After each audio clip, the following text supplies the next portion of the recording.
वर्दी हो या वास्कट, सबका एहतसाब होगा। पाकिस्तान के दुश्मनों और लुटेरों से हिसाब लिया जाएगा। वजीर दिफा ख्वाजा आसिफ का 2 टूक ऐलान। कहा, वजीर दिफा का फैज़ हमीद और बानी पीटीआई के खिलाफ मजीद कार्रवाई का इंदिया। ख्वाजा आसिफ का कहना था कि 9 मई वाकयात के पीछे भी फैज़ हमीद का हाथ था। पीटीआई क़यादत तालिबान से रवाबित रखती है और उन्हें भत्ता देती है।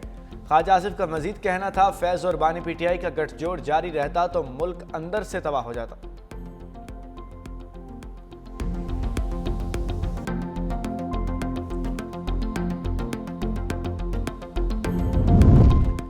चीफ ऑफ आर्मी स्टाफ और chief of defence forces field marshal Syed Asim Munir का गुजरांवाला और सियालकोट गैरिसन का दौरा। आईएसपीआर के मुताबिक फील्ड मार्शल ने ऑपरेशनल तैयारियों और जंगी सलाहियतों पर ब्रीफिंग ली। फील्ड ट्रेनिंग एक्सरसाइज और जदीद स्टिमुलेटर सहूलत का मुशाहिदा किया। आला पेशावराना मयार को सराहते हुए जदीद जंग में टेक्नोलॉजी, बर वक्त फैसला साजी और सूरत हाल से आगाही पर जोर दिया। अफसरों और जवानों के बुलंद हौसले की तारीफ की। चीफ ऑफ डिफेंस का कहना था कि कौमी इस्तेहकाम को नुकसान पहुंचाने वाले अनासिर से निमटने के लिए तैयार है।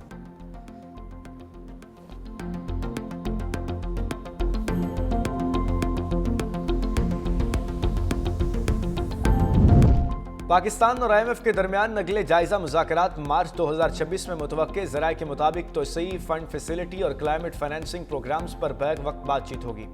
रवा माली साल की पहली शशमाही कारकर्दगी का जायजा लिया जाएगा। मुज़ाकरात की कामयाबी पर तोसई फंड फैसिलिटी की चौथी और क्लाइमेट फाइनेंसिंग की दूसरी किस्त जारी होने का इम्कान है। दोनों प्रोग्राम के तहत पाकिस्तान को अब तक 3 अरब 30 करोड़ डॉलर्स मौसूल हो चुके।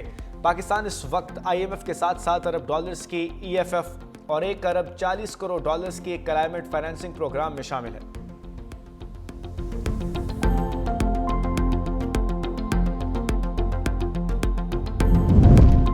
कराची में 35वीं नेशनल गेम्स की इख्तिताम पजीर हो गई। Field marshal Syed Asim Munir, chairman Peoples Party Bilawal Bhutto Zardari, वज़ीर आला सिंध मुराद अली शाह भी इख्तितामी तकरीब में शरीक। पाकिस्तान आर्मी ने सबसे ज्यादा मेडल जीतने का एजाज बरकरार रखा। बिलावल भुट्टो ने फील्ड मार्शल सईद आसिम मुनीर को रवायती सिंधी टोपी और अजरक पहनाई। फील्ड मार्शल ने पहली, दूसरी और तीसरी पोजीशन हासिल करने वाले एथलीट्स में इनामात तकसीम किए। चेयरमैन पीपल्स पार्टी बिलावल भुट्टो का कहना था, नेशनल गेम्स की मेज़बानी सिंध के लिए बायस फ़ख्र है। तमाम खिलाड़ियों ने शानदार कारकर्दगी दिखाई। बिलावल भुट्टो ने तकरीब में शिरकत पर फील्ड मार्शल सईद आसिम मुनीर का सिंध के अवाम की जानिब से शुक्रिया अदा किया।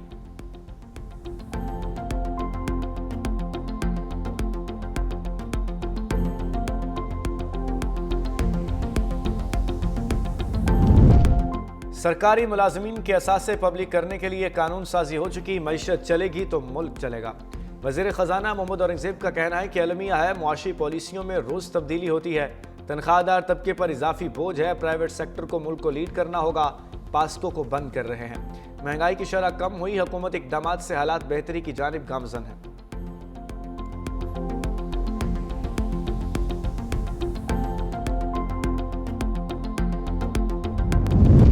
कराची गुड्स ट्रांसपोर्टर्स ने हड़ताल खत्म करने वाले ग्रुप से लाताल्लुकी का ऐलान कर दिया।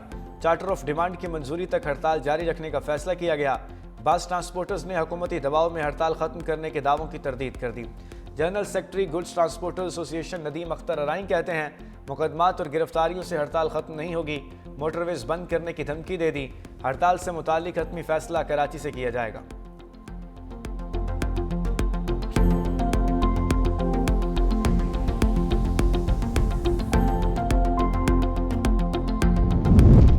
रोजगार की तलाश में खुले समंदर में जाने वाले पाकिस्तानी माहीगीर भारतीय जुल्म का निशाना बन गए। भारत ने समुद्री हुदूद की आड़ की खिलाफ वर्जी में 11 पाकिस्तानी माहीगीरों को गिरफ्तार कर लिया।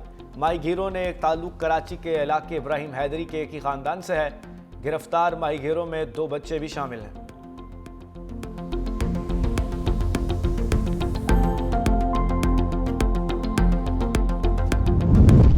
लाहौर में बसंत के इनेकाद के लिए पतंग साजों की रजिस्ट्रेशन का अमल शुरू। ज़िले इंतजामिया ने रजिस्ट्रेशन फीस की तफसीलात जारी कर दी। डोर और पतंग बनाने वाले मैन्युफैक्चरर्स और फरोख्त करने वाले ट्रेडर्स दुकानदारों के लिए फीस 1000 रुपये मुकर्रर। काइट फ्लाइंग एसोसिएशन की रजिस्ट्रेशन फीस 5000 रुपये रखी गई।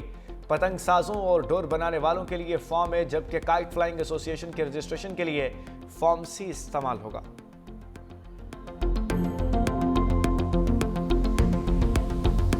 अमरीकी स्पेशल फोर्सेस की श्रीलंका के करीब समंदर में कार्रवाई। बहरे हिंद में चीन से ईरान जाने वाले जहाज पर छापा मारकर दिफाई सामान जब्त कर लिया। अमरीकी अखबार की रिपोर्ट के मुताबिक दिफाई सामान में ईरान के रिवायती हथियारों के पुर्जे शामिल थे। रिपोर्ट में बताया गया कि ईरान जाने वाले दिफाई सामान को मौके पर तबाह किया गया। जब्त किए गए सामान की नौइयत और मिकदार के बारे में फौरी तौर पर मजीद तफसीलात जारी नहीं की गईं।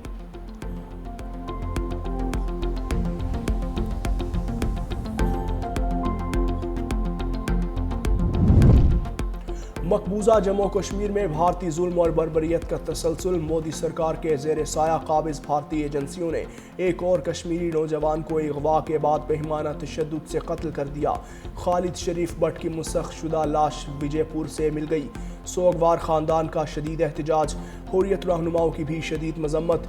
काबिज फोर्सेस की गुंडागर्दी उरूज पर जा पहुंची। कश्मीरी रहनुमाओं का कहना है जुल्म और सितम कश्मीरियों की हक खुद इरादियत की तहरीक को कमजोर नहीं कर सकता। ट्रंप ने एक बार फिर थाईलैंड और कंबोडिया के दरमियान जंग रुकवा दी। दोनों ममालिक के सरबराहान से गुफ्तगू के बाद ट्रंप ने कहा थाईलैंड और कंबोडिया तमाम झड़पें रोकने पर मुत्तफिक हो गए। थाई वज़ीर आज़म का कहना है कि सदर ट्रंप से कहा है कि कंबोडिया को दुश्मनी रोकने का कहें। कंबोडिया के साथ अभी तक कोई जंग बंदी नहीं हुई।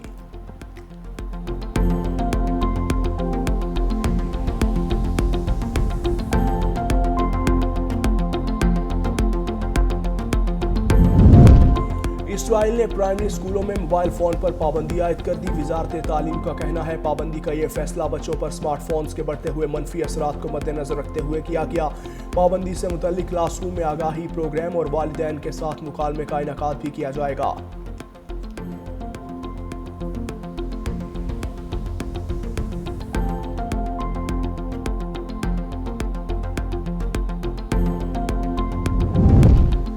यूरोपीय यूनियन का रूसी असासे गैर मुअय्यना मुद्दत के लिए मुंजमद करने का फैसला। सरबराह ईयू खारजा अमूर का क्लास का कहना है कि 210 अरब यूरो तक रूसी फंड्स यूरोपीय यूनियन की हदूद में रहेंगे।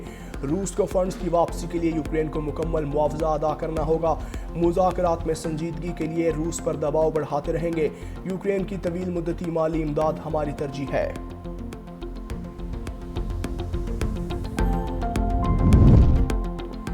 अमरीकी रियासत वाशिंगटन डीसी के शहर स्नोहोमिश में सैलाब ने तबाही मचा दी। सड़कों पर कई फीट पानी खड़ा। मामूलात ज़िंदगी बुरी तरह मुतासिर। मुतादिद ख़ानदान अपने घरों में महसूर होकर रह गए। कश्तियों के ज़रिए घरों में फंसे ख़ानदानों को महफूज मकामात पर मुंतकिल किया गया।